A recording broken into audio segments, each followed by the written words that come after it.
Então, o melhor aluno do primeiro ano chamou o protagonista para sair no braço. Após a Dolores aparecer como a representante da sua academia, vemos os outros alunos que estavam na competição representando suas turmas. E claro, os 4 líderes começam a conversar entre si para saber mais sobre como estava a vida de cada um. Bakiraga começa a zoar o Nerdola e ele rebate aquela zoeira. Bianca e Sinclair ficam sem acreditar que eles se chamavam pelos apelidos. Então ela fala que o verdadeiro nome do homem de óculos é Philippus Aureolus. Pig chega e fala que, vendo de perto, dá pra notar o quanto eles são incríveis. Ele continua dizendo que o cara chamado Bakiraga derrotou todos os seus veteranos quando estava no primeiro ano. O homem de óculos batalhou com a Dolores na última competição e ela não teve chance contra ele. Por último, Pig fala que a Lovegood é um dos pilares da academia e é considerada uma das pessoas mais atraentes hoje em dia. Então ele pega seu caderninho de anotações e fala: pelo nível dessa competição, o Nerdola e o Bakiraga vão disputar o primeiro lugar. O terceiro lugar vai ficar com a Dolores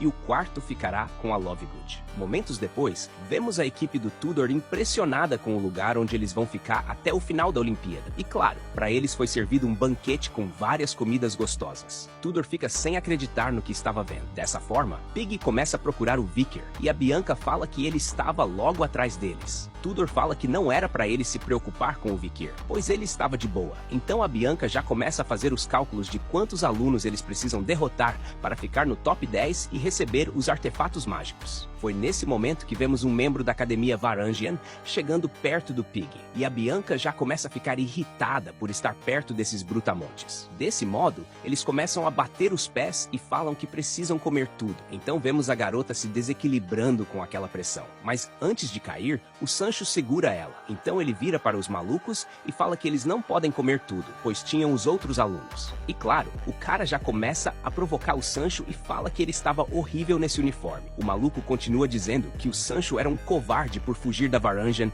e ir para outra academia. Sancho fala que não fugiu e que só foi para Colosseu para aprender mais. Então Sancho pergunta quem era o maluco e ele já fica com raiva por não ser reconhecido. Tudor entra na conversa e pergunta por que o Sancho iria lembrar de um cara como ele. A Bianca também entra na onda e começa a provocar o maluco e obviamente ele já fica putaço e fala que é o melhor aluno do primeiro ano da Varangian e desafia o melhor aluno do primeiro ano da Academia Colosseu para um duelo. Então ele aponta para os 3 e pergunta: quem é o melhor aluno do primeiro ano da sua academia? E claro, eles já olham para o Vicker comendo de boa e o maluco se dá conta que aquele garoto tinha sido o melhor aluno do primeiro ano. Dessa forma, ele se aproxima do Vicker e dá um soco na mesa, fazendo com que toda a comida do Prota saísse para fora do prato. Então ele olha para o Vicker e pergunta se ele era o aluno mais forte do primeiro ano. E bom, o Vicker fecha a cara e se pergunta se era melhor matar ele logo.